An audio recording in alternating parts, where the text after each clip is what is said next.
ሙሉ አማራ ክልል አዲስ የጦርነት ቀጠና ተደርጓል። ከፊል ኦሮሚያ ክልል የጦርነት ቀጠና ሆኖ ባይቷል። ትግራይ፣ አማራና አፋር ፋይዳ ባልነበረው የብልጽግናና የህወሓት የስልጣን ጦርነት ምክንያት ደቋል። ቤንሻንጉል፣ ጋምቤላ፣ አብዛኛው የደቡብ ኢትዮጵያ አካባቢዎችም ከሌሎች የተለየ አይደለም። በማህበራዊ ዘርፉ ቢሆን ወንጀል ተበራክቷል። ከ200 ሺህ በላይ ሰዎች ወይም ዜጎች በመንግስት ቤታቸው ፈርሶ ጎዳና ላይ ወድቋል። እንደ ብልጽግና ሹማምንት አባባል ህጋዊ ደሃ ተደርገዋል።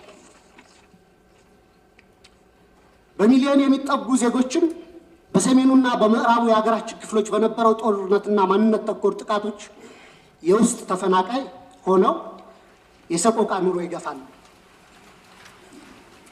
ባለፉት 5 ዓመታት በሚሊዮን የሚቆጠሩ ዜጎች ህይወታቸውን ተነጥቀዋል።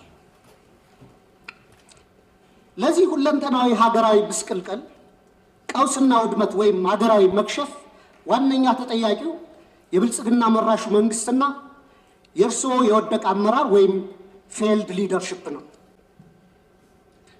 ብልጽግና አገርን ከቀውስ ማውጣት ካልቻለና ከፓርቲዎቹ የሚጠበቅ መፍትሄ አይኖርም።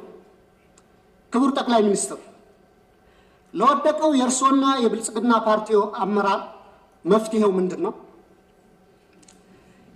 የሀገራዊ ቀውስ መፍትሄ አፈላላጊ ጉባኤ እንዲዘጋጅ አድርገው ሳይረፍድ ለሀገራዊ ቀውሱ መፍትሄ መላ ቢበጅ አይሻልም ወይ?